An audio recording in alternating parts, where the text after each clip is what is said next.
लंका पात्र आजच्या 4थ्या प्रवचनामध्ये भूपात्र या अंतर्गत आपण जे अयोध्या दंडकारण्य हे पाहत असताना प्रभू रामचंद्रांचा प्रवास पाहिला. त्या प्रवासामध्ये भगवान कुठे कुठे थांबले, किती दिवस थांबले, त्यानंतर ऋषींची आश्रम, त्या आश्रमांना भेट देत देत जास्त काळ दंडकारण्यात त्यांचा गेला 10 वर्ष, आणि 2 वर्ष पंचवटीलाच राहिले भगवान. असा हा प्रवास आहे. आता इथून पुढे किष्किंधाकांड सुरू होणार आहे, त्याचा विचार आपण करू.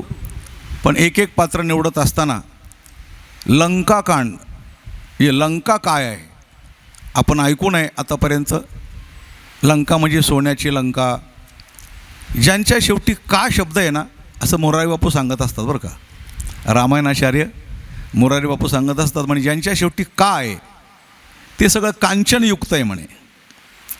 हो, म्हणजे लंका, द्वारका, अमेरिका, आफ्रिका, असं ज्या ज्या शेवटी का आहे त्या ठिकाणी सोनं आहे, जास्त सोनं आहे. भौगोलिक भाग आहे तो. लंका पण सोन्याची लंका आहे. पण ही स्थापन कोणी केली, रक्षण कोणी केलं, हिचा उपभोक्ता कोण, आणि त्यानंतर भगवंताच्या कृपेने प्रस्थापित झालेला शेवटपर्यंत कोण, अशा आपण 4 नावं लंकेसंबंधी सांगणार आहोत. या लंकेचा स्थापन करणारा हा अगदी चिरंजीवांच्या सुद्धा रेषा उल्लंघन करून गेलेला, कदाचित त्याच्या इतका मोठा चिरंजीव कोण नसावा, असा माल्यवान त्याचं नाव आहे. हा सुकेतू राक्षसाचा पुत्र होता, आणि हा अतिशय आयुष्यवान असल्यामुळे त्यांनी तितक्याच प्रमाणात तपसुद्धा केलेले आहे, मोठ्या प्रमाणामध्ये. सुकेतूला माल्यवानाला म्हणजे तपाच्या अंती ब्रह्मदेव प्रसन्न झाले. पूर्वीच्या काळातल्या लोकांचं तप जर आपण पाहिलं, जसं आयुष्य तसं तप. आता हिरण्यकश्यप यांचे आणि 10,000 हजार वर्ष एका पायावर उभं राहून तप, अंगावर वारूळ तयार झालेलं अशा प्रकारचं तप. जेवढं आयुष्य तेवढं तप. आणि असं म्हटलं जातं, मला लिखित पुरावा सापडला नाही, पण प्रत्येक युगाच्या आयुष्यमान मर्यादा ज्या असतात ना, आता कलियुग आहे 100 वर्ष, त्याच्यावर 1 शून्य वाढवलं की मग द्वापारयुग, त्याच्यावर 1 शून्य वाढवलं की मग त्रेतायुग, हे मिनिमम. पण त्यातले ते चिरंजीव असतील त्यांचं आयुष्य लाख वर्षाचं. लाख काहीच नाही, पण 1 अर्बुद 60 कोटी देखा, 30 लक्ष 10 सहस्र देखा, 709 मास मापा. आणि तया हिरण्यकश्यपा काय झाले. हे कोणाचं आयुष्य आहे? हिरण्यकश्यपाचं, कृतयुगातला हिरण्यकश्यप. नामदेवरायचा अभंग बरं, नामदेवरायांनी पौराणिक अभंग फार सुंदर लिहिलेत. 1 अर्बुद म्हणजे 1 अब्ज, 1 अर्बुद 1 अर्बुद 10 लक्ष देखा, 1 अब्ज 10 लक्ष 10,000 30 लक्ष, 1 अर्बुद 60 कोटी 30 लक्ष 10,000, एवढं त्याचं आयुष्य हिरण्यकश्यपाचं. म्हणून ते 10,000 हजार वर्ष तप करत होते. जसं आपण 12 वर्ष आळंदी, आपलं 4 वर्ष आळंदी, आपल्या दृष्टीने आयुष्यमाना दिवशी 4 वर्ष आळंदीला, मग कीर्तनकार. तसं त्यांचं होतं 10,000 हजार वर्ष तप, मग ब्रह्मदेव प्रसन्न. अशा आणि माल्यवानाने खूप तप केलं, आणि तपाच्या अंती त्यांना ब्रह्मदेव प्रसन्न झाले. आणि ब्रह्मदेव प्रसन्न झाल्यानंतर याने जे वरदान मागितलं, मला राहण्याकरता ठिकाण, तर ब्रह्मदेवाने विश्वकर्म्याच्या हातून सुवर्णमय लंका त्याला स्थापन करून दिली. आणि असा हा माल्यवान त्या सुवर्णमय लंकेमध्ये राहत होता. या माल्यवानाला 2 मुलं आणि 1 मुलगी होती. माली आणि सुमाली ही त्याचे 2 मुलं माल्यवानाचे, आणि 1 कन्या होती कैकसी. पुढं ही कैकसी कोण आहे तुमच्या लक्षात येईल. अशा प्रकारची 3 अपत्य. आणि हा माल्यवान लंकेचा राजा होता. खूप काळ त्यांनी लंकेचं राज्य केलं, लंकेवर त्याने आनंद घेतला. आणि देवदानवांच्या युद्धामध्ये एका प्रसंगात तो युद्ध करत असताना त्याचा पराभव झाला आणि हा माल्यवान मरायच्या भीतीने, आता आपण मरणार, पळून गेला युद्धातून. तर तो पाताळात जाऊन लपला. पाताळात जाऊन लपल्यानंतर वरती स्वर्गात किती काळ युद्ध चाललं त्याला काही माहीत नाही. तो खूप भीतीने तो पाताळातच राहिला. युद्ध कधी संपून गेलं होतं. तो कितीतरी काळ पाताळातच राहिला, पण भीत वर आला आपल्या लंकेत काय चाललं आहे पाहावं म्हणून. तर ते सरळ सुरळीत चाललेलं होतं. तिथं राजा आहे, तिथं प्रजा नांदते व्यवस्थितपणे, सगळ्या प्रकारच्या बागा सुशोभित आहे.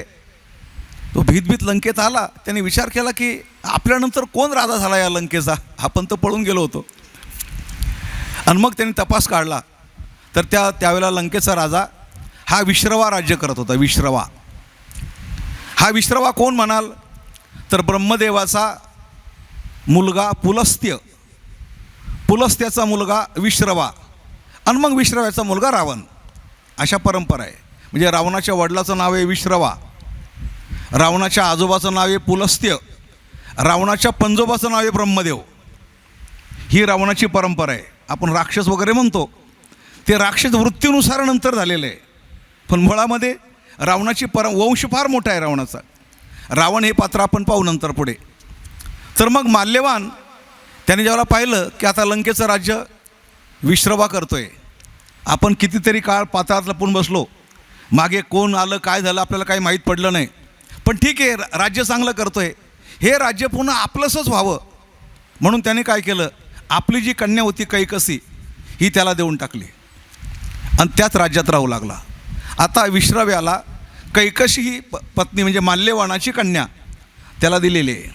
आणि त्याप्रमाणे हा माल्यवान त्या लंकेत अगदी आपल्या जावयाकडं म्हणा राहू लागलेलं आहे व्यवस्थितपणे. आणि मग विश्रव्याने या माल्यवानाला दीर्घकाल आयुष्यवान होता, त्याला अनुभव फार मोठा, त्यामुळे त्याला महामंत्री म्हणून नेमलं होतं लंकेमध्ये. आणि कोणतीही गोष्ट करत असताना माल्यवानाला विचारल्याशिवाय विश्रवा काही करत नव्हता. अशा प्रकारचा तो लंकेचा कारभार, म्हणजे लंका स्थापन केली होती माल्यवानाने, लंकेचं राज्य करत होता विश्रवा. आणि पुढे चालून त्या विश्रव्याला जो मुलगा झाला त्याचं नाव रावण. अलग लक्षात.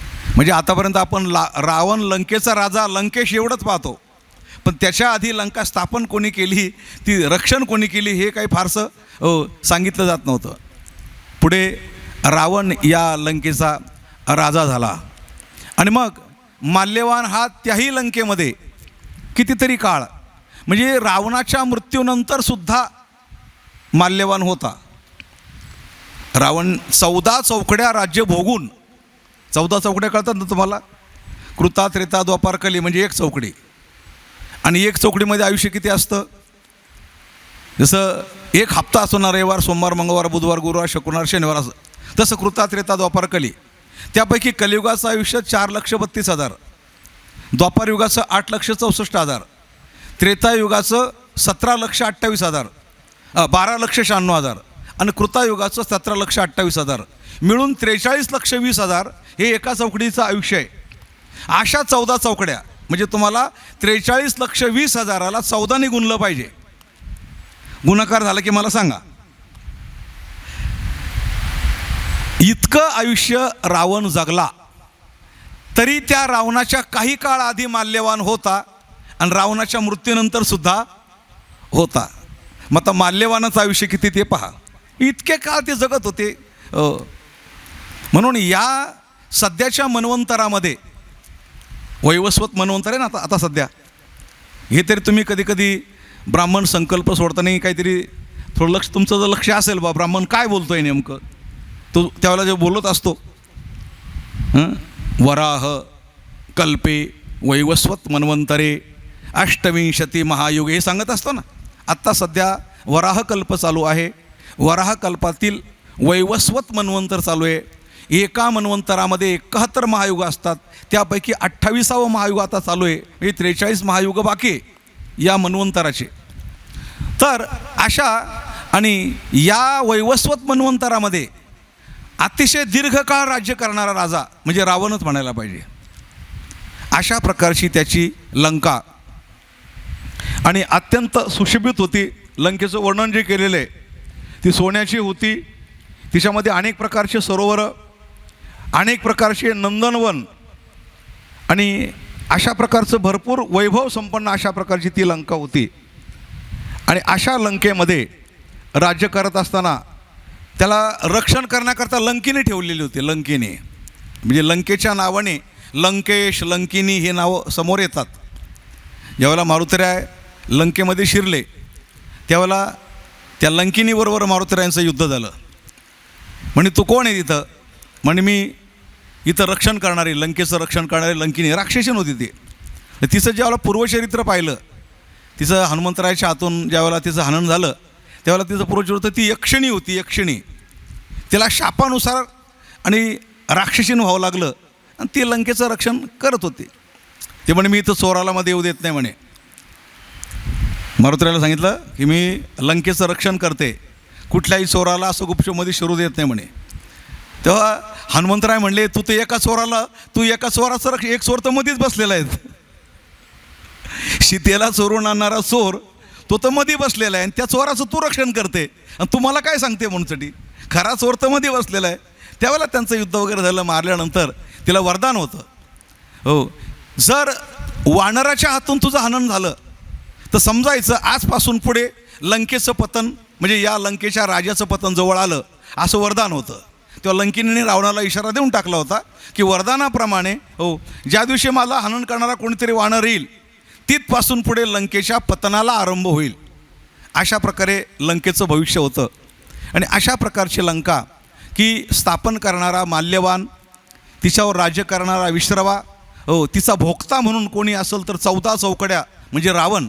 आणि भगवंताच्या कृपेने रावणाच्या नंतर तिच्यावर स्थापना केली, हो केली बिभीषणाची स्थापना केली, चिरकाल स्थापना, नंतर बिभीषण तिचा राज झाला. अशा लंकेचे आपण आतापर्यंत 4 राजे आपण पाहिले, बरोबर आहे. अशा प्रकारची लंका, हो आजही भौगोलिकदृष्ट्या लंकेचं स्थान ज्या जागेवर आहे तिथं आहे. आता विज्ञान काय सांगतायत, आम्हाला ती सोन्याची दिसत नाही, तिचं वैभव दिसत नाही वगैरे वगैरे, हा भाग आणखीन वेगळा आहे. प्रत्येक युगाचं एक महत्त्व असतं. हो आता कलियुगात देव कुठे गेलेले नाही.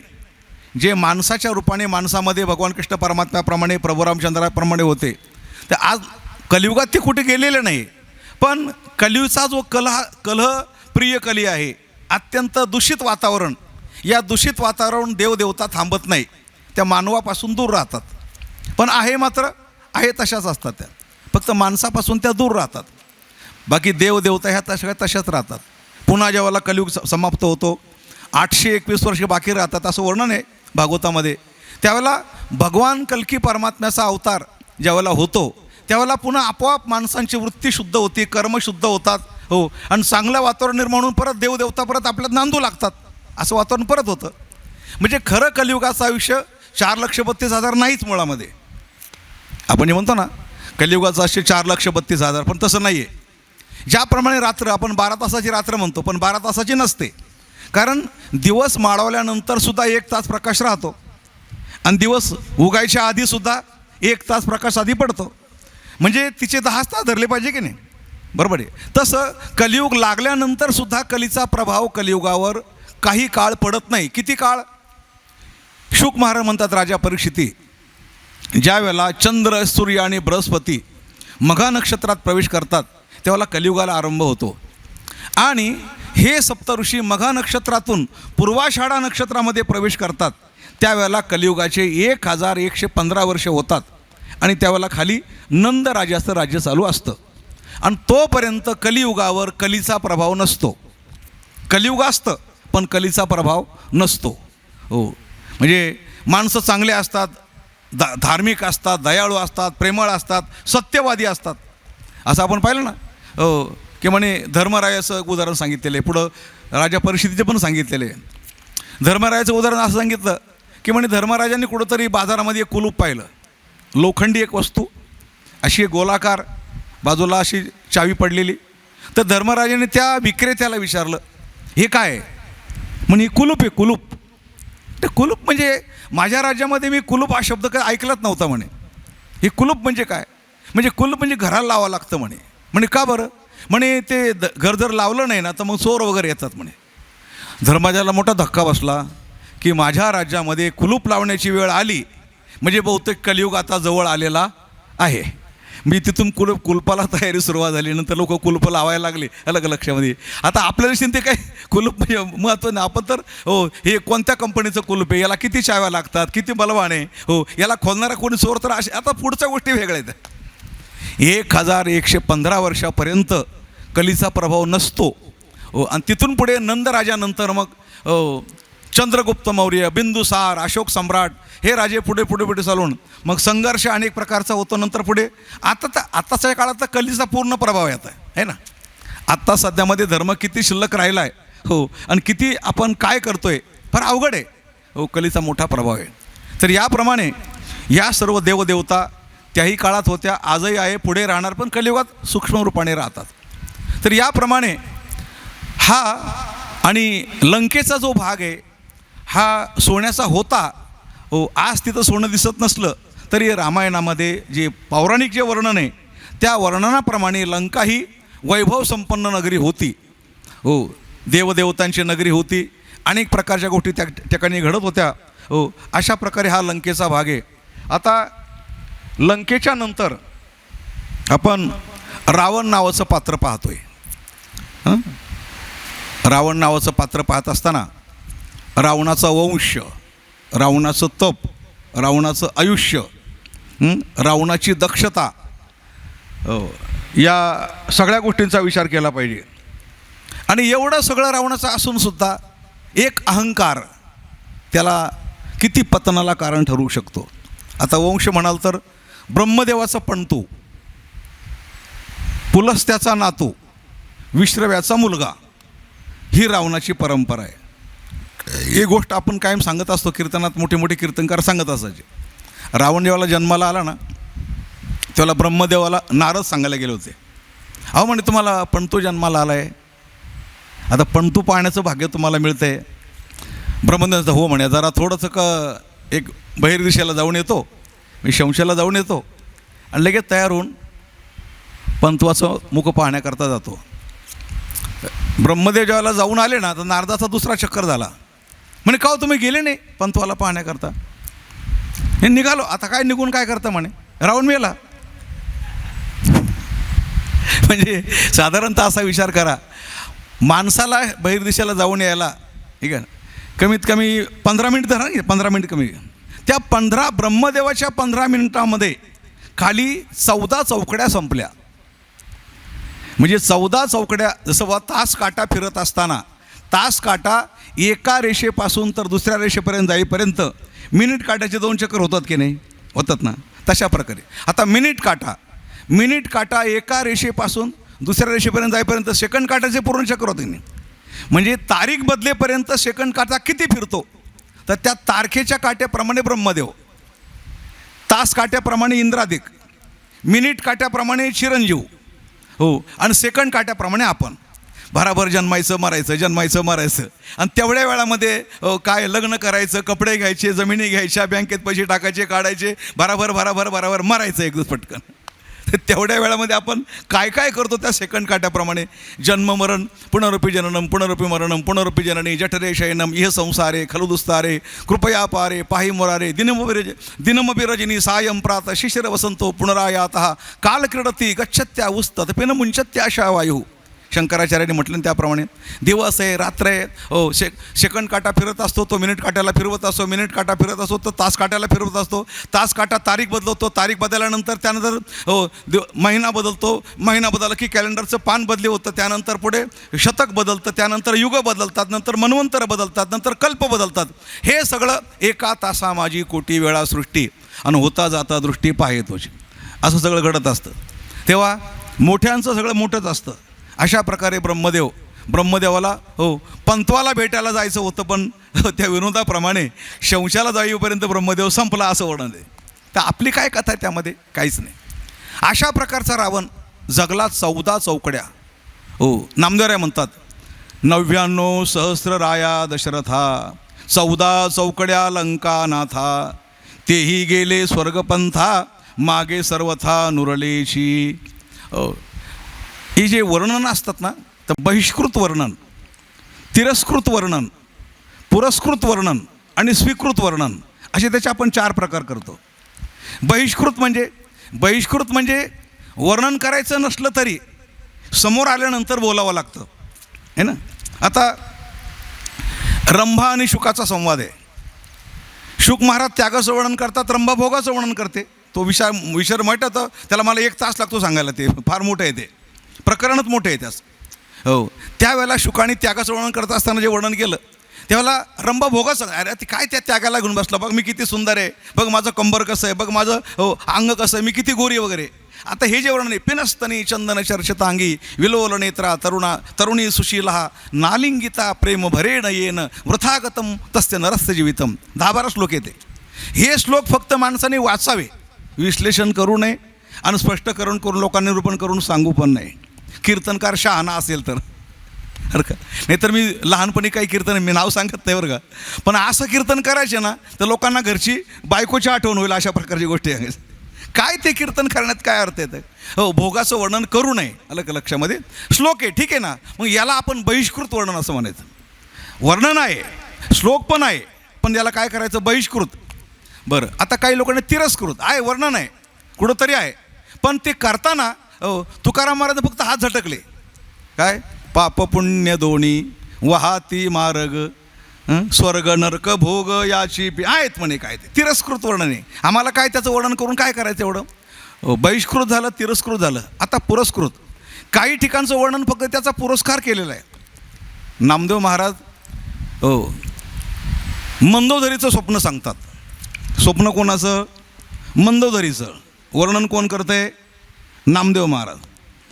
काय सुरुवात बरं त्याची, मंदोदरी सांगे रावणा प्रती, स्वप्न देखिले मध्यरात्री, नेनू वानर मिळाले किती, क्षीरसागरी बांधिये शिळासागरी बांधियेला, दोघे धनुर्धर वीर वानर, उतरोणी आले पहिलं तीर, एका परीस एकांगवीर, ते बडीवार बोलती. हो, ते फार मोठे. आमच्या महिला, वर्तनगरच्या महिला फार सुंदर म्हणतात, चाल बिल लावून वगैरे, अतिशय सुंदर म्हणतात ते. हो, तर महिलांचा आवाज गोड असतो, ताल स्वर ठेका माई, मग सगळं सुंदरपैकी म्हणतात ते, ऐकायला फार गोड लागतं. त्या शेवटी असं म्हटलं आहे, काय स्वप्न सांगते मंदोदरी. हो, पण वर्णन करून झाल्यानंतर तो जो वक्ता असतो, लेखक असतो, त्याचं शेवटी एक मत असतं त्या प्रत्येक अभंगात, बरं का. काय असतं शेवटी, हो, नामदेवराव शेवटी काय म्हणतात, हे स्वप्न सत्य होईल जाना, लंका राज्य बिभीषणा, साव शरण जाई रघुनंदना, अन्नामयाच्या स्वामीसी. हो, म्हणजे फक्त नामदेव महाराजांनी वरच्या स्वप्नाचा फक्त एवढाच स्वतःचा बाबतीत विचार केलेला आहे की हे स्वप्न खरं होईल, एवढ्या सिद्धांताचा स्वीकार केलेला आहे असं म्हटले. हो, आणि काही सिद्धांत अशा आता स्वीकृत. तुकाराम महाराजांनी लंकेचं वर्णन केलं आहे, काशाची किती, तांब्याची किती, दगडाची किती आहे ना, मोठा अभंग येतो. हो, पण शेवटी तुकाराम महाराज काय नाही, त्या सगळ्या वर्णनामधून तुकाराम महाराजांनी स्वीकारलं काय, ते एवढंच. काय स्वीकारलं, सांगा ते कवडी गेली नाही, एवढं स्वीकारलं. ती तांब्याची आणि काशाची आम्हाला काय करायचं आहे, पूर्व पक्षी धातू धिक्कारिले जन स्वये जनार्दन ते झाले. हो, की एवढी सगळी लंका, म्हणजे फक्त एवढं सांगितलं का, एवढं असून सांगा ते कवडी गेली नाही, संग काही गेलेलं नाही. अशा प्रकारची लंका होती. काय, शुद्ध कांचनाची सप्तकोटी, कोटी घरे जेथे काश्या आणि तांब्याची, आणि शुद्ध कांचनाची सप्तकोटी. म्हणजे शुद्ध कांचनाची म्हणजे सोन्याची, शुद्ध सोनं बरं का. आता आपण जे घेतो त्याच्यात मिश्रण किती असतं, घेतो त्यावेळेला भाव किती असतो, देताना भाव किती असतो, का म्हणे घट झाली त्याच्यात घटलं एका दिवसात बरं का, सगळं लगेच मोडायला गेलं तरी घटलं, ते काही नाही घटलं म्हणे सगळं. हो, अशा प्रकारचं सोनं. हो, रावणाच्या लंकेत जे सोनं होतं, तर तुकाराम महाराज म्हणतात शुद्ध कांचनाची सप्तकोटी, 7 कोटी घरं शुद्ध कांचनाचं अशा प्रकारचं सोनं होतं. हो, अशी लंका. म्हणजे ही त्याची संपत्ती, कोणाची, रावणाची. वंश आपण पाहिला ब्रह्मदेवाचा. राक्षस आपण म्हणतोय, पण तो ब्रह्मदेवाचा वंश आहे ना, ब्रह्मदेवाचा तो पणतोय आहे. आणि असं असताना सुद्धा रावण त्याचं नाव कोणी ठेवत नाही. घरामध्ये आपण राम नावाचे माणसं आहे, बिभीषण नावाचे आहे, लक्ष्मण आहे, शत्रुघ्न आहे, भरत आहे. बहुतेक काही सापडत नाही ना? आहे का कोणी काही आहे? आवडीने कोणी म्हटलं का आमच्या मुलीचं नाव काही कोणी नाव ठेवत नाही. रावण पण सहसा नाही ठेवत रावण नाव होतं. असं त्या रावणाच्या पात्राला, माझ्या रावणाच्या नावाला कलंक लागायचं कारण काय? जर ब्रह्मदेवाचा वंश होता. बरं, रावण म्हणजे असं आहे, तो क्षुद्र पण होता, तो वैश्य पण होता आणि ब्राह्मण पण होता. हो, म्हणजे रावणाजवळ ज्ञान किती होतं, ज्ञान याचा विचार करता त्याचं ते शिवतांडव सूत्र वाचा. इतकं अवघड स्तोत्र, हो, म्हणण्याकरता सुद्धा ते असं आपल्याला म्हणायला पण अवघड आहे. ती रचना त्यांनी केली शिवतांडव स्तोत्र.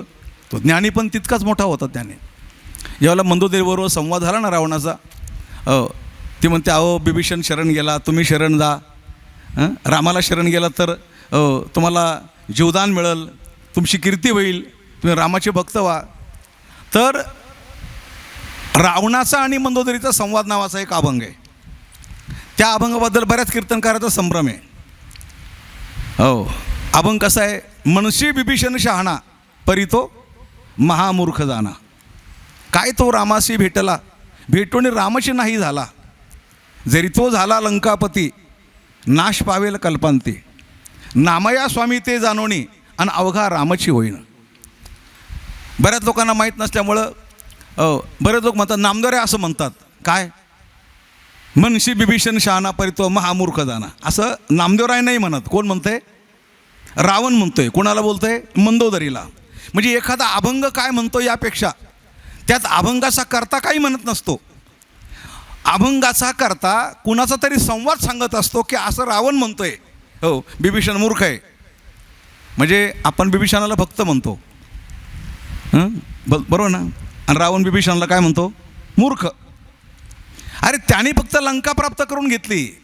भक्तांची जे वर्णन सांगितलं ना, अर्थो जिज्ञासू अर्थार्थी ज्ञानी, त्यापैकी तो मागणारा भक्त आहे. लंका मागून घेतली. अरे लंका काय मागितली? जरी तो लंकापती झाला तरी कल्पांती तर नाश होणारच आहे ना. माणसाने असं मागावं, कृपादान केले संती आणि कल्पांती ही सरेना. कल्पांती सरणार आणि अशा प्रकारचं काहीतरी मागा. त्याने क्षणिक मागितलं. लंकासुद्धा क्षणिकच आहे, जाणारच आहे ती. मी ते घेणार नाही आहे. हो, मग काय? नामया स्वामी ते जाणवणी, अवघा रामाची होईन. राम म्हणता रामची होईजे, आणि पदी बैसोनी पदवी घ्यायचे. रामाबरोबर रामच व्हा, मागणी काय करून घेतं? इतकं त्याचं ज्ञान होतं. आणि म्हणून तो नुसत्या एकट्याच्या उद्धाराकरता धडपडत नव्हता. अख्खं राक्षस कुळ आणि अख्ख्या राक्षस कुळाचा उद्धार होईल याकरता तो प्रयत्न करत होता. हो, हे रावणाचं ज्ञान आहे. रावणाचं तपही मोठं आहे, रावणाचं ज्ञानही मोठं आहे. असं म्हणून दक्षता, हे रावणाची दक्षता किती मोठी होती म्हणाल? रावणाने सगळे देव कामाला लावलेले होते. आता याच्याबद्दल मी गुगलवर शोधलं तर गुगल सांगताय म्हणे हे कथाकारांनी ह्या कथा रंगवलेल्या आहे, असं म्हणतं आहे ते म्हणतं आहे कथाकारांनी ह्या कथा रंगवलेल्या आहे, मूळ वाल्मिकी रामायणात ह्या गोष्टी सापडत नाही असं त्यांनी म्हटलं आहे. पण इतर कथाकारांनी ह्या कथा रंगवलेल्या एवढं खरं. बाकीचे जे कवी झाले सदवा तुकाराम महाराजांचं चरित्र, सर्व अनेक संतांचे चरित्र कवी महिपतींनी ते रंगवलेलं आहे भरपूर मोठ्या प्रमाणामध्ये. असं इतर ठिकाणी वर्णन आहे. रावणाने सगळे देव कामाला लावलेले होते. गणपतीला म्हणे गाढवं वळायला काम दिलं होतं. गणपतीकडे काम काय? गाढवं वळायचं. ब्रह्मदेवाकडं काम पंचांग सांगायला यायचं रोज. महिना कोणता, तिथी कोणती, नक्षत्र कोणतं, सूर्योदय कधी होणार, सूर्यास्त कधी होणार, रोज ड्युटी होती ब्रह्मदेवाची सांगून. तेवढं सांगायचं आणि मग जायचं म्हणे. आणि आणखी एक वर्णाने किंवा हजामत करण्याकरता म्हणे खंडोबारायांकडे काम दिलं होतं. अशा प्रकारचे रावण सगळ्या देवांना कामाला अडकवलं होतं. सटवी पाय दाबत होती. सटवी रावणाचे पाय दाबत होते. एक दिवस पाय दाबत असताना ती अचानक कुठंतरी ती गायब झाली. रावणाला मध्येच जाग आली. तर मला ही मला न विचारता गेली कशी काय? पाय दाबताना आली. परत आल्यानंतर विचारलं कुठे गेली होते? म्हणजे महाराज माझ्याकडे काम असताना बाया बाळांतीन झाल्या का त्या मुलाच्या आणि कपाळावर 5व्या दिवशी मला अक्षर लिहावं लागतात म्हणे. हे माझ्याकडं काम आहे. तेव्हा तुमच्या गावामध्ये एक श्री बाळंतीण झाली होती आणि तिच्या मुलाच्या कपाळावर मी लिहायला गेले होते म्हणे. बरं काय लिहिलं म्हणे ते विचारू नका, त्यातलं काय तुम्हाला बाकीचं काय असं. ते माझ्या कपाळावर तू काय लिहिलं आहे म्हणे. मीच लिहिलं आहे म्हणे, कारण ते माझं कामच आहे ना सगळं, पहिल्यापासून ते कामच आहे. जन्माला येणाऱ्या प्रत्येक माणसावर हो मी लिहित असते त्याप्रमाणे. बरं काय लिहिलं म्हणजे महाराज काय लिहिलं असं विचारण्यापेक्षा त्याचं काही तात्पर्य जर विचाराल तर मी सांगेल म्हणे त्याचं. म्हणून सांग म्हणे त्या लिहिल्यापैकी माझं मरण कोणाच्या हातून एवढं सांग म्हणे. शेवटी म्हटले मला माहिती होतं मी हेच विचारणार आहे म्हणजे, कारण माणूस शेवटी विचारतो ते हेच विचारतो, माझं मरण कोणाच्या हातून आहे. एवढं दीर्घकाळ आयुष्य जगणारा रावण हो, पण मरणाच्या बाबतीत दक्ष किती होतं बघा ना, आपलं मरण कोणाच्या हातून आहे. तर तिने सांगितलं, संक्षिप्त शब्दात सांगितलं, म्हणजे कथाकल्पतरूमध्ये या गोष्टी आल्या आहेत. वैशंपायन जन्मेंजय यांच्या संवादातून हा भाग आलेला आहे. म्हणजे महाराज तुम्हाला मारणारा अजून जन्माला आलेला नाही. मग काय विचारता कोणाच्या हातून मरण आहे, तुम्हाला मारणारा अजून जन्माला आलेला नाही. पण रावण येतो तो म्हटलं मग तो नसं, मग त्याचा बाप तर जन्माला आला असेल की नाही. मग तिने डोळे बंद करून परत सांगितलं की महाराज तुम्हाला जो मारणार आहे ना त्याचा बाप पण अजून जन्माला आलेला नाही आहे, कारण आयुष्य तेवढं होतं ना. हो रावणाने परत विचारलं मग त्याचा बाप तर जन्माला आला असेल की नाही. मग तिने सांगितलं हो आहे म्हणे. बघा आता हो मारणारा जन्माला आला नाही, मारणाऱ्याचा बाप पण जन्माला आला नाही, पण मारणाऱ्याच्या बापाचा बाप जन्माला आलेला आहे. सांग म्हणे बघा सूर्यवंशाचं जे महान प्रतापवान राजे त्यापैकी अज राजा, या अज राजाच्या पोटी दशरथ राजा जन्माला येणार, दशरथाच्या पोटी राम जन्माला येणार, रामाची पत्नी सीता असणार, सीता ही महान पतिव्रता असणार, तिला तुम्ही चोरणार, मग रामाचं आणि तुमचं युद्ध होणार आणि त्या युद्धात तुमचा मृत्यू होणार. मग अजून राम जन्माला तर नाहीच आला, पण दशरथसुद्धा अजून जन्माला आलेला नाही. तो काळजी करायचं काम नाही ना. पण रावण म्हणला पण आज राजा तर आहे की नाही, आज राजा मारून टाकला की दशरथ जन्माला येणार नाही, आणि दशरथ जन्माला येणार नाही तर रामही जन्माला येणार नाही, आणि राम जन्माला येणार तर आपल्याला कोणी मारणार नाही. बरोबर आहे ना. मग तो किती दक्ष होता, अज राजाबरोबर युद्ध करायला गेला रावण. अज राजाबरोबर युद्ध करायला गेला. ज्यावेळेला युद्ध करायला गेला त्यावेळेला अज राजा म्हटलं बा आता आपले तर काही सीमा पण नाही, तुमची आमची काही युद्धाचं काही कारण काहीच नाही. पण रावण म्हटलं मला युद्ध करायचं आहे. मग चलाल म्हणे सैन्य वगैरे का आपलं नुसतं दोघांचं म्हणून दोघांचं युद्ध नाही, मग दोघांच्या युद्धाला तिसरा माणूस पाहणारा कोणीतरी चांगला पाहिजे, निर्णय देणारा कोणीतरी. साक्षात यमराजाला सांगितलं आम्हाला दोघांना युद्ध करायचं आहे आणि तुम्ही साक्षीला राहा. यमाने सांगितलं मला कामं खूप आहे म्हणे. पहिले आम्ही तुम्ही युद्धाला किती पात्र आहे ते पाहण्याकरता हा एक दरवाजा आहेत ना, हा बंदिस्त दरवाजा आम्ही कधी उघडत नाही म्हणे. यमपुरीचा दरवाजा आहे तो एक असा झाकलेला, आणि तो म्हणजे खूप दीर्घकाळ बंदिस्त असतो, अशा प्रकारचा तो दरवाजा आहे तो. याला जो कोणी तोडील तो युद्धाला पात्र आहे असं आम्ही समजू, आणि मग तुमच्यापैकी तो तोडा. तुम्ही युद्धाला जर पात्र असेल तर मग आम्ही तुमचं युद्ध पाहू, तर बाकी काय किड्या माकुड्याचे युद्ध आम्ही काही पाहत बसत नाही म्हणे. थोडक्यात सांगायचं म्हणजे फास्ट फिंगरमध्ये ती पात्रता परीक्षा, फास्ट फिंगर म्हणे तुम्ही जर पास झाले तर युद्ध. रावण म्हणला मी आत्ता तोडतो म्हणे, त्याला काय लागतं आहे, दरवाजा तोडायचा आहे म्हणे, आणि मला आवाहन करता तुम्ही. रावण गेला, पळत गेला, धडक मारली त्या दरवाजावर. दरवाजाला धडक मारली, दरवाजा तर काही तुटला नाही, पण आतून आवाज असा भयंकर आला ना, त्या आवाजामुळे रावण खाली पडला. बापरे बापरे काय काय प्रकार आहे म्हणे, कोण आहे माणूस आतमध्ये, का ओरडतो एवढा. म्हणजे ते तुम्ही विचारा म्हणे, ते आता आमचं काम नाही. दरवाजा तुम्हाला तोडायचं आहे, आत कोण आहे ते काय ते तुम्ही विचारा. रावणाची काही हिंमत होईना, तर भयंकर आवाज आला ना, तो कोण असेल आतमध्ये. रावण विचारला हो कोण आहे आतमध्ये, का ओरडताय म्हणे. तू कोण आहे, अरे पण तू कोण सांग. त्याने सांगितलं मी भस्मासूर आहे म्हणे. म्हणे असं का ओरडतो. त्याने सांगितलं दरवाजाला अशा 2 आऱ्या आहेत आणि त्या माझ्या डोळ्यावर ठेवलेल्या आहेत म्हणे. इकडून दरवाजाला धक्का मारला की त्या डोळ्यामध्ये घुसतात. आत्ता कुठंतरी जखम बरी होत आली होती, मागे कोणीतरी एक धक्का मारून गेला, रक्तबंबाळ झालं होतं म्हणे. आणि कोणी येतो धक्का मारतो, जे काय माणसं यात्रेला जातात ना, खड्यावर खडा ठेवणं विधी त्या ठिकाणचं, तसा कोणी येतो धक्का मारतो जातो. कोणी येतो धक्का मारतो, माझ्या डोळ्यामध्ये त्या आऱ्या घुसतात, हो जखम ओली परत करतात, परत रक्तबंबाळ होतो, हे चालूच राहतं म्हणे. ज्याने यावं त्याने धक्का मारावा. हो, असं युगानुयुगे चालू आहेत म्हणे. असं रावण म्हटलं पण तू कधीपासून इथं आहे? अरे कधी काय म्हणे, असे युगचे युग गेलेत, शिक्षा फार मोठी येते. बरं ही शिक्षा झाली कशामुळं?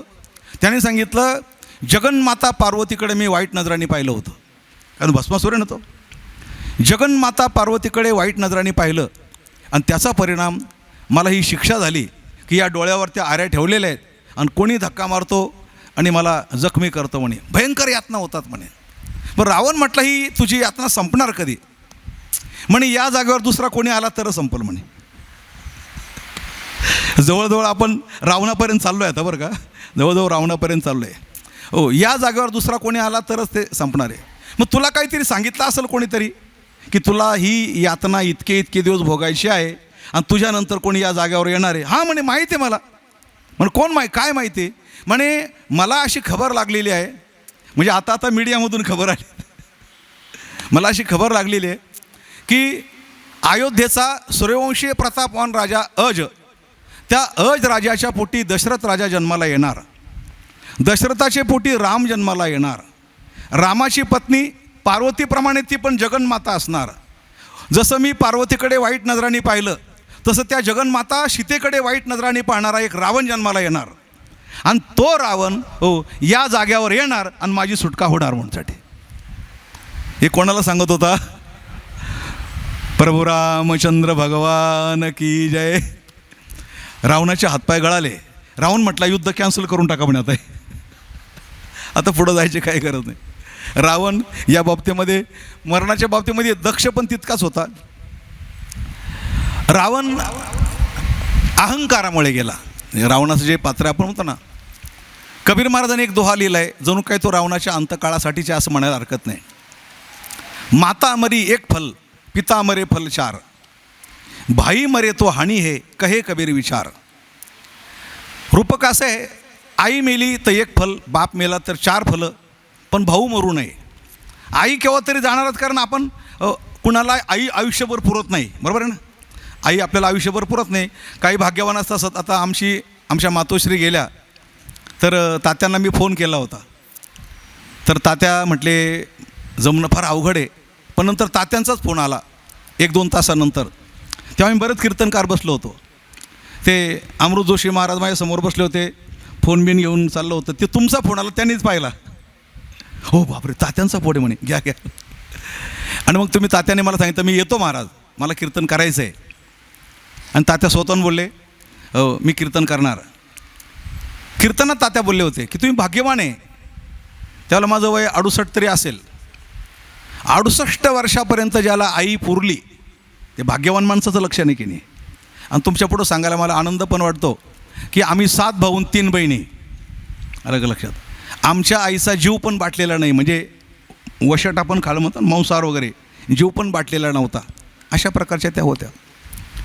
तर याप्रमाणे काय सांगत होतो मी आपल्याला, काय ते राहिलं ना.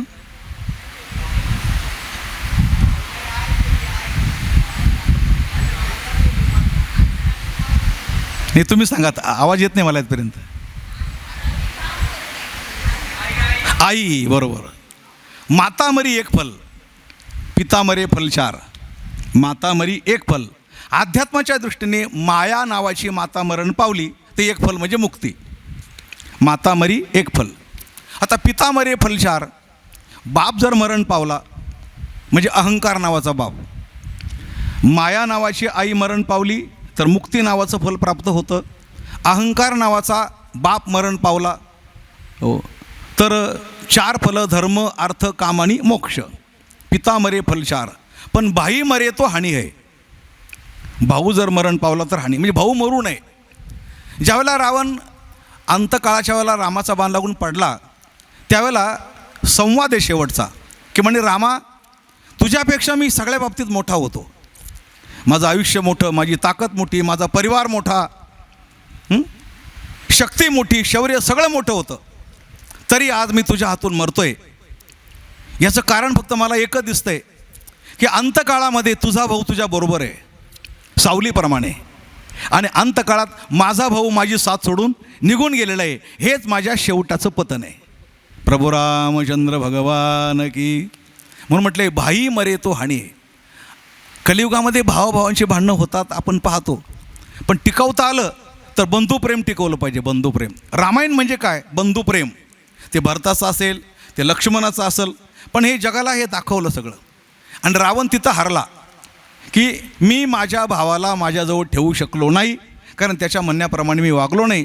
माझा भाऊ फुटला हो, आणि तो तुला येऊन मिळाला, अलग लक्षात. हाच माझ्या आयुष्यातला सर्वात मोठा पराभव आहे. असो, रावण नावाचं हे पात्र आहे. आणि हे पात्र सकारात्मक नकारात्मक काय घ्याल ते घ्या, पण अनेक प्रकारच्या गोष्टी त्या घेण्यासारख्या असतात त्या ठिकाणी. हो, एक कीर्तनकार सांगायचे रावण वाईट होता, पण रावणाने सीता उचलून नेल्यापासून तर अशोकवनात ठेवीपर्यंत ज्या लीला केल्या, हो, वास्तविक तिच्या देहाला पण स्पर्श नाही केला, असं ते सांगत होते. इतका तो अलिप्त राहिला त्यावरून. आता वश करायचा भाग तो त्याच्या पद्धतीने तो तिला वश करायचा प्रयत्न करत होता अलग लक्षामध्ये. पण रावणाची ही एक प्रकारची नीती होते. आणि अशा प्रकारचा रावण हे एक पात्र आहे. पुढे रामायण आपण ऐकणार आहात. रामायण ऐकल त्यावेळेला तुम्हाला त्याच्यात रावणाच्याबद्दल सगळी सविस्तर गोष्ट आपल्याला मिळणारच आहे. त्यानंतर पुढे किष्किंधा पात्र येतं. किष्किंधेबद्दल सांगत असताना कर्नाटक प्रांत, तुंगभद्रा नदीच्यापासून पुढे अंजनाद्री नदी, ऋषिमुख पर्वत, पंपा सरोवर हा सगळा आणि किष्किंधा प्रांताचा भाग आहे. आत्ताच्या काळात किष्किंधा काय वगैरे कोणी म्हणत नाही, पण ते जुनं वाल्मिकी रामायणाचं नाव आहे किष्किंधा. ज्या नगराचा मूळ राजा हा वाली होता. वाली पण एक पात्र आहे. त्यानंतर तो सुग्रीव त्या ठिकाणी राजा झाला. अशा प्रकारचे किष्किंधा पात्र आहे. जेवढे म्हणून भौगोलिक भाग आहे ना, पर्वत, आता ऋषिमुख पर्वत त्याच भागात आहे. या सगळ्या पर्वतांकडं नद्यांकडं पाहिल्यानंतर आपलं रामायणच मुळामध्ये भौगोलिक रामायण आहे. पुस्तकामध्ये असण्यापेक्षा ते कृतीमध्ये आहे, असलं पाहिजे. आणि त्याच्यापेक्षा आपण रामायणाला हो पर्वत, नद्या, गावं यांची नावं, म्हणजे संपूर्ण विश्वात ते रामायण पाहिलं पाहिजे. जसं माऊली म्हणतात, स्वर्गदयाची साळुंका, समुद्रपाळी पिंड देखा, शेषासारखी बैसका, जो आधार तिनी लोका. जसं माऊली भगवान शिवाला संपूर्ण विश्वात पाहतात, तसं आपण रामायण पाहिलं पाहिजे. की ऋषिमुख पर्वत रामायणाचा भाग आहे, अगस्त्य ऋषी रामायणाचा भाग आहे, हो गोदावरी नदी रामायणाचा भाग आहे. आता दशक पंचक बाजूला येतं, एकदम बाजूला येतं. आता ते नाशिककरांना सांगायचं म्हटलं त्यांच्या भाषेत दशक पचक, असं दशक पंचक नाही म्हणत आहे. काय म्हणतं, कुठं जायचं, दशक पचक, अशुद्ध शब्द. मी सांगितलं ना आपल्याला, हे बरेच अशुद्ध शब्द आहे. रामायणातून आपण ते शब्द उच्चारले पाहिजे चांगल्या प्रकारचे. दशक आणि पंचक असं म्हटलं जातं. दशरथ राजा मरण पावला त्यावेळेला प्रभू रामचंद्र पंचवटीत होते, म्हणजे नाशिकला होते या ठिकाणी. आणि त्यावेळेला जी खबर आली दशरथ राजाला, त्यावेळेला दशरथ राजाचं पिंडदान इथं केलेलं आहे गोदावरीच्या किनाऱ्यावर. त्या ठिकाणाला दशक आणि पंचक अशा प्रकारची नावं आहे. गोदावरीला खालच्या बाजूला त्या ठिकाणी, म्हणजे जेल रोडपासून येतो ना आपण, गोदावरी ओलांडतो त्या ठिकाणी ते दशक आणि पंचक आहे. हो, तर अशाप्रमाणे संपूर्ण विश्वामध्ये प्रभू रामचंद्रांचे जी काही चिन्ह आहे, खुणा आहे, पर्वतांना नावं, नद्यांना नावं, काही ठिकाणांना नावं, काही सरोवरांना नावं, त्यानुसार एका हिंदी कवीने असं म्हटलेले, बोले दुनिया अल्लाह ने बनाई, ठीक है कोई बात नहीं, दुनिया अगर अल्लाह ने बनाई तो फिर जैसे हमारे धर्म में सह्याद्री है, हिमालय है, तो कोई अब्दुल पर्वत क्यों नहीं? जर ही दुनिया अल्लाने बनवली असं तू म्हणतो, मग आमच्या देवाने किंवा आमच्या धर्माप्रमाणे आमचा विंध्य पर्वत आहे, आमचा सह्याद्री आहे, आमचा हिमालय आहे, आमचा सातपुडे, तसा तुमच्या नावाचा एखादा इस्लाम नावाचा एखादा पर्वत पाहिजे ना विश्वात फिरून. आहे का एखादा अब्दुल पर्वत आहे का, सलमान पर्वत आहे का? नाही ना. बरं दुनिया अल्लाने बनाई, ठीक आहे. आमच्या धर्मात ज्याप्रमाणे आम्ही गंगा, यमुना, सरस्वती, तुंगभद्रा, झेलम, अशा अनेक नद्या आम्ही पाहतो, तशी एखादी सलमा नदी आहे का? तशी एखादी फातिमा नदी आहे का कुठं अशी? का बरं एखाद्या नदीला नावं नाही इस्लाम धर्माची नावं, का बरं नाही आहे? बरं दुनिया अल्लाने बनवूया, ठीक आहे. आमच्या धर्मात ज्याप्रमाणे चैत्र महिना, वैशाख महिना, ज्येष्ठ महिना, चैत्र वैशाख ज्येष्ठ आषाढ श्रावण भाद्रपद हे सगळे महिने पूर्वापार चालत आले सृष्टी उत्पत्तीपासून. मग तुमच्या धर्माप्रमाणे एखादा सलमान मास, अब्दुल मास आहे का एखादा कुठं? आता काही कुठं दिसतच नाही म्हणे. बोले दुनिया अल्लाने बनाई, दुनिया आमचे नक्षत्र आहे, नक्षत्रांना नावं आमची, सगळे नक्षत्र धडाधड आम्ही 29 नक्षत्र सांगू शकतो. एखादं नक्षत्र आहे का अब्दुल नक्षत्र? नाही आहे. वारांची नावं आमची, सगळ्या वारांची नावं तुम्ही आमचीच वापरता, महिन्यांची नावं आमचीच वापरता, नद्यांची नावं आमचीच वापरता, पर्वताची नावं आमचीच वापरतात. हो, आणि म्हणतात दुनिया अल्लाने बनाई. काहीतरी एक दाखवा ना कुठंतरी. या विश्वामध्ये इस्लाम धर्माच्या नावाने भौगोलिक असं काही आहे, एक तरी वस्तू दाखवा ना अशी. काहीच नाही. कारण का 569 साली या धर्माची स्थापना झाली. त्यामुळे या धर्माच्या भौगोलिक खुणा कुठेही तुम्हाला दिसणार. अरे आमचे पर्वतच काय, समुद्र, सागर, हिंदी महासागर. मग दाखव ना कुठं एखादा इस्लाम महासागर. हिंदी महासागर आहे, सागराला नाव आहे हिंदी महासागर. आणि आपल्या हिंदू शब्दाची व्याख्या काय माहिती आहे का? हो, एका सुंदर ग्रंथामध्ये वर्णन आहे. ही शब्द जो आहे ना आरंभाचा, ही तो हिमालयाचा ही आहे.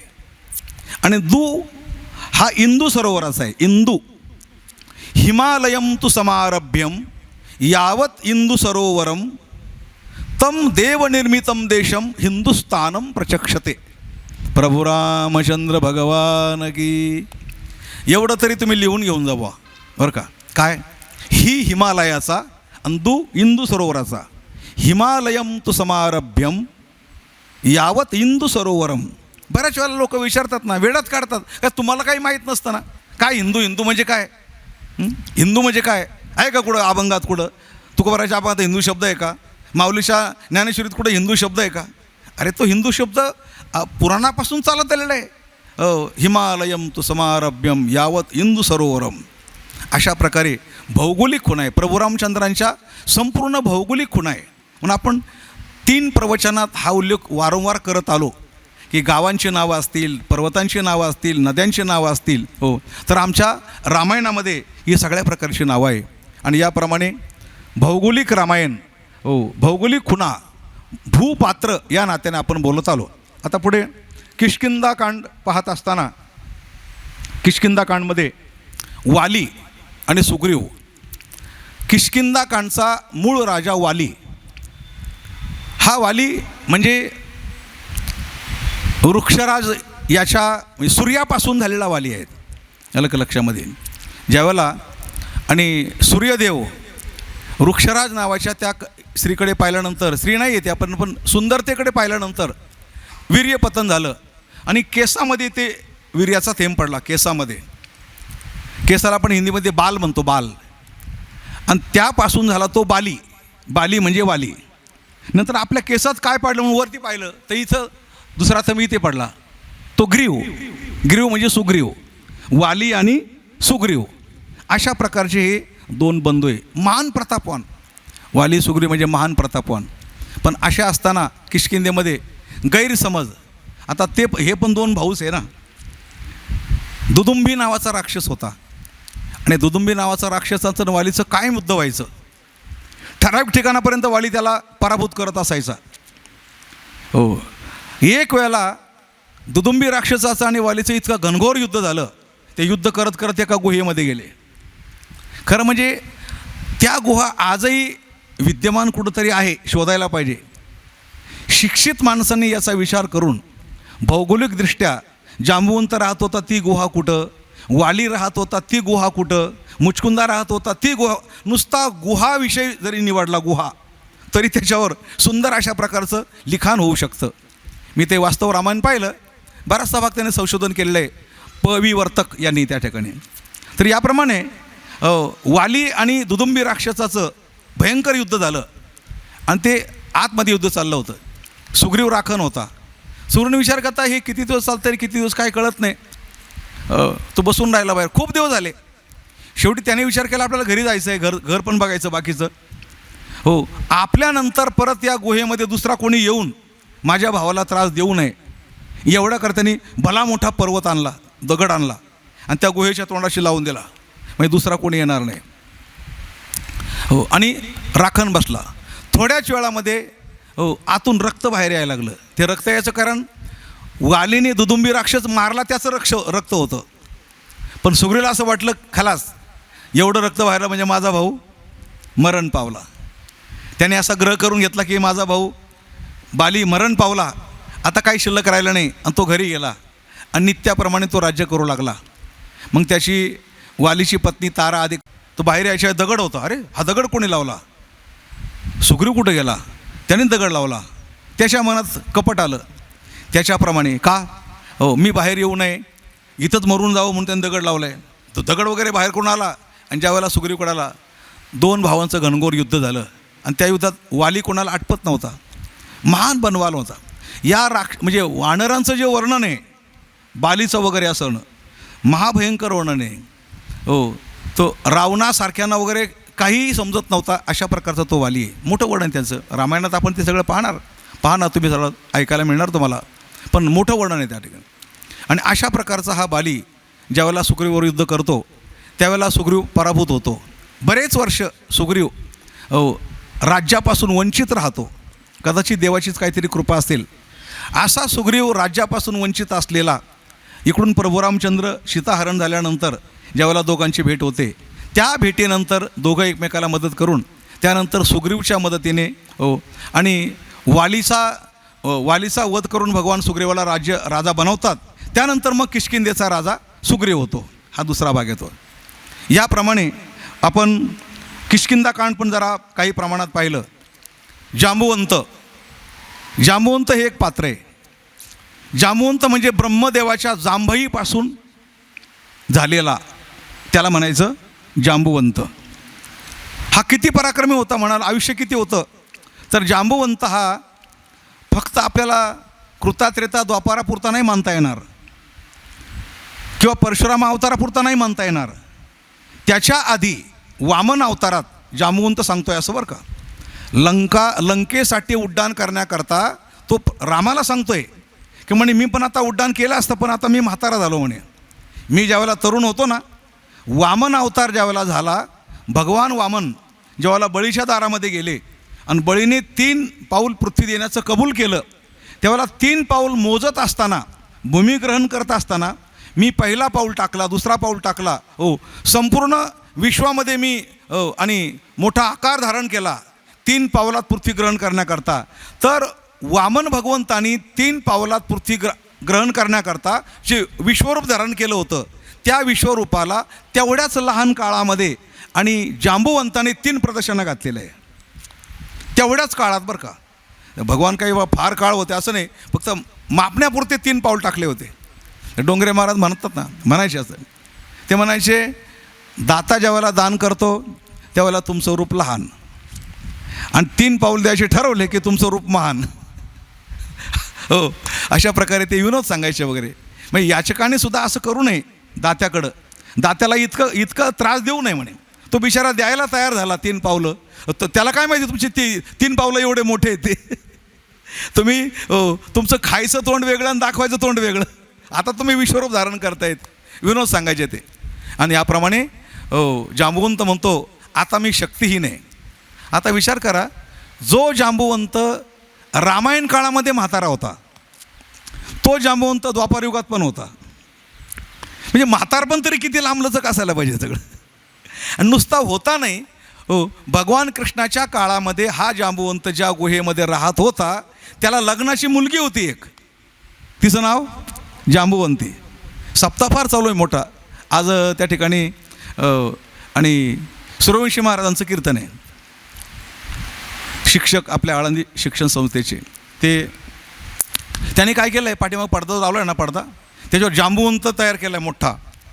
जांबुवंताची जांबुवंती दाखवलेली, जांबुवंती त्याची कन्या.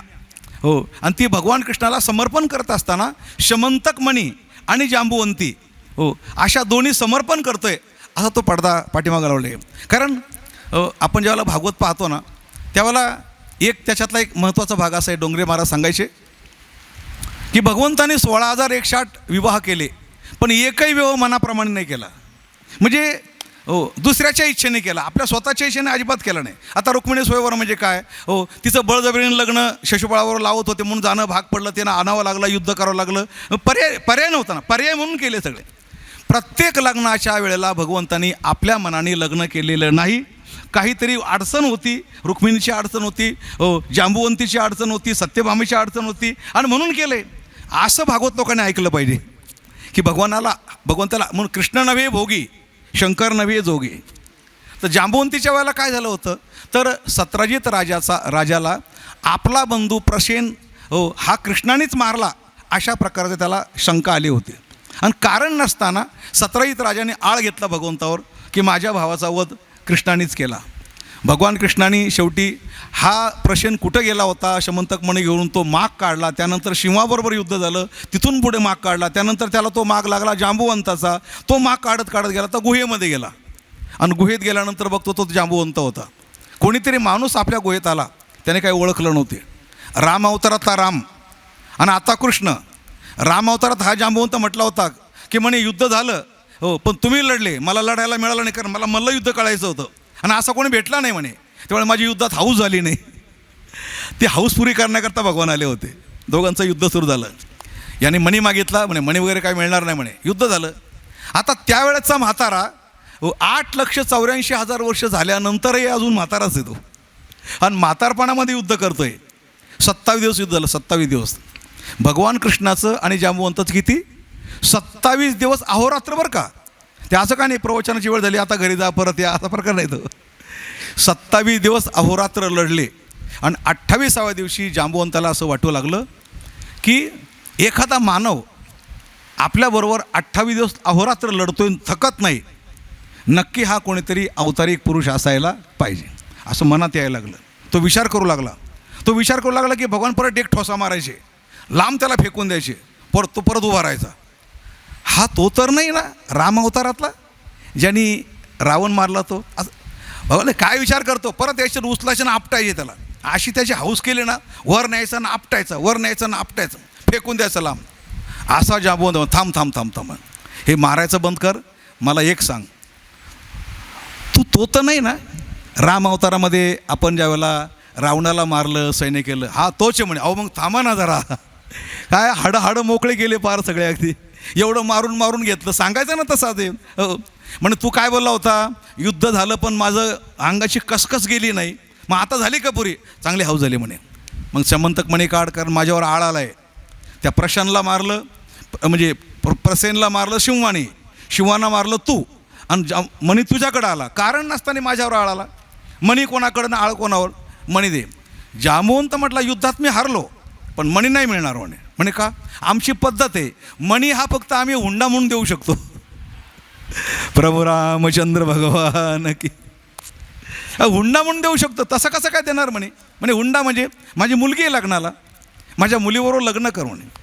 आणि ती जांबुवंती पुढं आणली. आता जांबुवंती म्हणजे कोण, आता हा कोण आहे, रीस म्हणजे कोण, अस्वल पाहिलं कधी,